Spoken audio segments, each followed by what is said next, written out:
Good morning, students. In our last class we have discussed about the what is cell. We have discussed discovery of cell. Then we discuss about the cell theory. After that, cell, their numbers, shapes and size. And today we are going to discuss about the cell structure.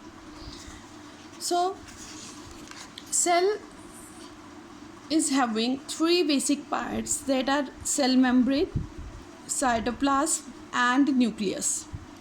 Before discussing these three basic parts of the cell structure, we will discuss about the protoplasm. Protoplasm is actually the living matter of the cell, and it includes the nucleus and cytoplasm. So nucleus and cytoplasm enclosed in a cell membrane form protoplasm. Is it clear? So next is cell membrane. Cell membrane is also known as plasma membrane. Every cell is covered by a thin sheet of skin which is called cell membrane, and it has pores. It controls the movement of substances into the cell and out of the cell. Now we will discuss about the functions of cell membrane. Cell membrane protects the cell and gives shape to the cell, and it allows only selected substances to enter and leave the cell. That is why it is called selectively permeable membrane. And our next is cell wall. Cell wall is actually present in plant cells only. It is not present in animal cells. So it is present outside the cell membrane of the plant cell. Okay, and it is made up of cellulose. It is non-living part of the plant cell.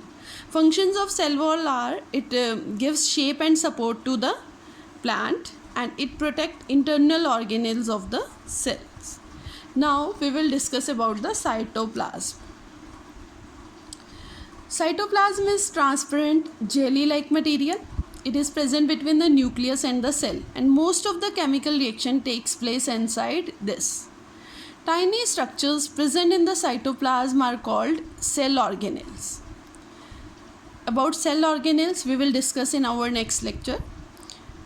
Now we are moving forward to nucleus. Nucleus is also known as control center of the cell.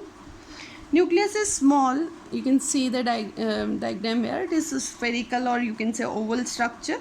It was discovered by Robert Brown in 1831. So the main part we will discuss here. First is, you can see this is the nuclear membrane. Two nuclear membranes are there, and these spaces, empty spaces, are called nuclear pores. These are called nuclear pores. So this nuclear envelope surrounds the nucleus, and it is formed of two nuclear membranes. You can see two nuclear membranes here.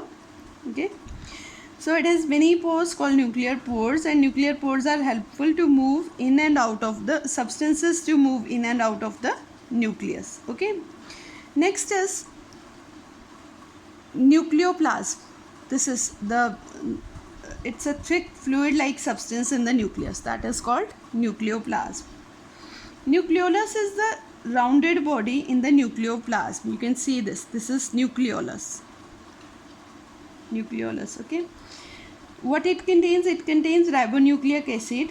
This is a chemical found in plants and animal cells. Okay, and it contains ribonucleic acid for the formation of ribosomes. Ribosomes are helpful to synthesize protein. Clear? Now we will discuss about, you can see these structures here, these thread-like structures here.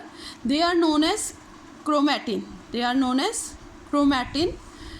These fiber-like structures are chromatin. They are helpful for hereditary characters from parents to children. Now we will discuss about the functions of nucleus. So nucleus is the control center of the cell because it controls all the activities of the cell, and it inherits the characters from parent to daughter cells during cell division. So that is why the children resemble to their parents. That's all for today. In our next class we will discuss about the cell organelles. Thank you.